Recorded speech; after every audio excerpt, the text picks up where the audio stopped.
Yesterday, the BBC showed the dashboard video of the Philando Castile shooting, and it left me really sick to my stomach. What do you feel when you see something like that? A life lost that didn't need to be lost. All you can feel, I suppose, is shock, horror, and anger. Again, my pet topic, too much anger in the world. We're losing control of our inner ape, and it's venting in all these different ways until the tension starts to boil over and the thin strings erode that hold the fabric of our society together. So when I see those images of Philando Castile and I feel my ape gene kicking in, that's my cue to deploy my other side, reason, and try to make sense of all this. Why am I angry? What is it really that strikes me about what happened? Question: had Philando Castile been white, how would you feel about it? As angry?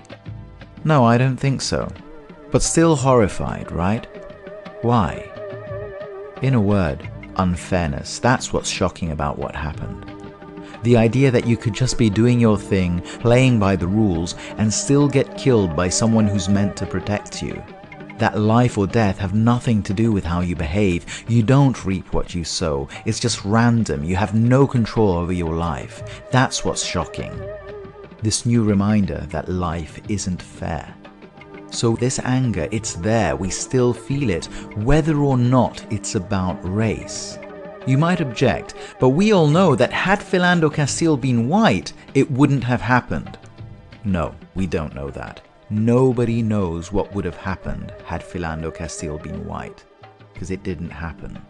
Never base your opinion on what you are, quote, 100% sure would have happened in a scenario that never occurred. Because what you think would have happened is already your opinion.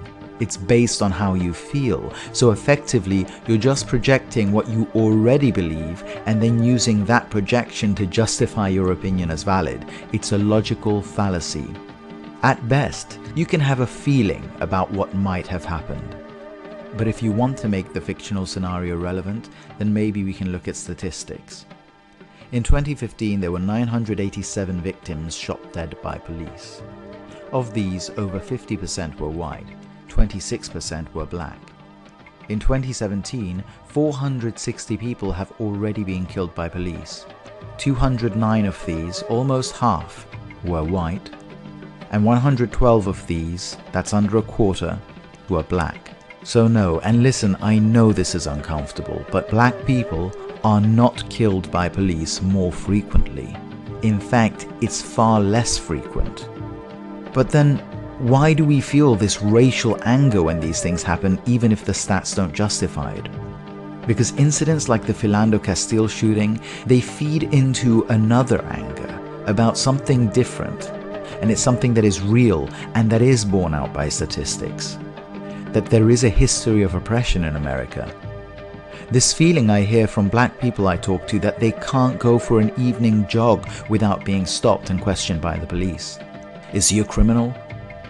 The empirical fact that when I get stopped by the police, that policeman's headspace is different from when he stops a black man.